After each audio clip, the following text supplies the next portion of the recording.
আজ আমরা সুন্দরবনের ২টি জনপ্রিয় পর্যটন কেন্দ্র ভ্রমণ করব। প্রথমে দেখব কটকা অভয়ারণ্য কেন্দ্র এবং শেষে যেয়ে দেখব আমরা হিরন পয়েন্ট। হিরন পয়েন্টের আরেকটি নাম নীলকমল। কটকা সমুদ্র সৈকত বাংলাদেশের সুন্দরবনের দক্ষিণ-পূর্ব খুলনা ও বাগেরহাট জেলার সীমান্তে অবস্থিত। সুন্দরবনের হিরন পয়েন্ট আরেক নাম নীলকমল খুলনা রেঞ্জের কুঙ্গা নদীর তীরে অবস্থিত।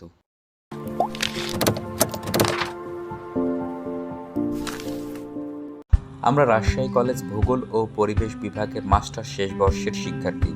সুন্দরবনের অপরূপ সৌন্দর্য উপভোগ ও বাস্তব অভিজ্ঞতা অর্জনের উদ্দেশ্যে আমাদের এই শিক্ষা সফর। আজ আমাদের সফরের দ্বিতীয় দিন। খুব সকাল সকাল আমরা রেডি হয়ে চলে এসেছি কটকা অভয়ারণ্যতে। আজ আপনাদের দেখাবো কটকা অভয়ারণ্যের কিছু দৃশ্য। কটকায় পৌঁছেই মনে হলো এ যেন প্রকৃতির এক জীবন্ত জাদুঘর। মাঝখান দিয়ে ইটের তৈরি রেলিং দিয়ে হাঁটার রাস্তা ধরে আমরা সবাই ধীরে ধীরে হাঁটছিলাম। খোলা বালুচর, ঘন বন, হরিণের চলাচলের চিহ্ন আর নির্জনতা সব মিলিয়ে কটকা সত্যি অনন্য। কটকার বালুচরে অসংখ্য ঝিনুক। আমাদের বিভাগীয় প্রধান স্যার একটি বানরকে বিস্কুট খাওয়াচ্ছেন।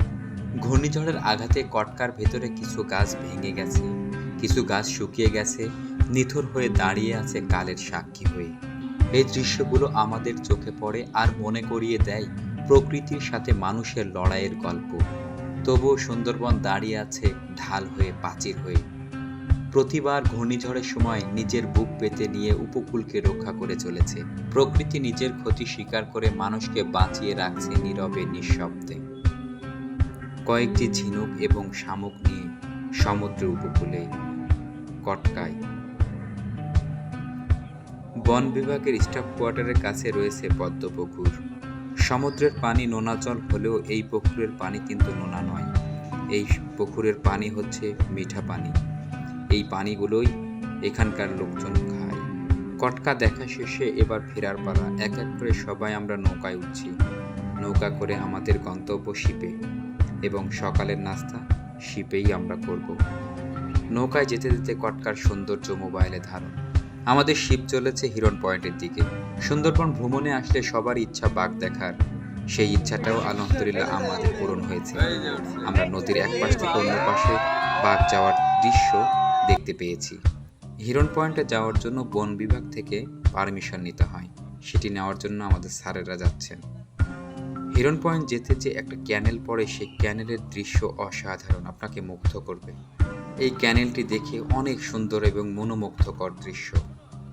একটু পরেই নেমে গেলাম আমরা বঙ্গোপসাগরে, এবং সেখানে আসার পর আমরা হিরন পয়েন্টের কাছাকাছি এসে আমরা সবাই নৌকা করে হিরন পয়েন্টের উদ্দেশ্যে রওনা। শিপটি দাঁড়িয়ে আছে আমাদের উদ্দেশ্যে। আমরা যাচ্ছি হিরন পয়েন্টের উদ্দেশ্যে।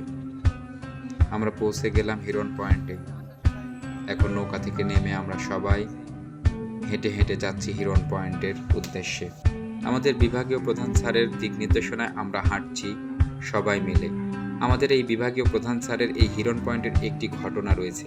সেই ঘটনাটি আমরা বারবার মনে করি এবং মুখের কোণে হাসি ফোটায়। স্যারের দীর্ঘায়ু ও সুস্বাস্থ্য কামনা করছি।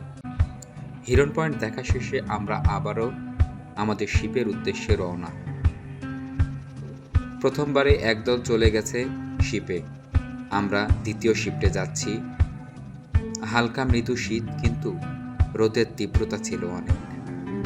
এই হিরন পয়েন্টেই বিভাগীয় প্রধান স্যার যে বাঘ দেখিয়েছিলেন তার কথা মনে থাকবে আজীবন। বিষয়টি বাঘ না হলেও আনমনে চমকে গেছিল সবাই।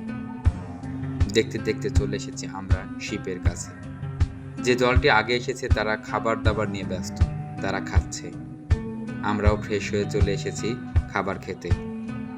আমরা শিপে পৌঁছাতে পৌঁছাতে প্রায় 3টা বেজে গিয়েছিল। এসেই খাবারের প্রস্তুতি।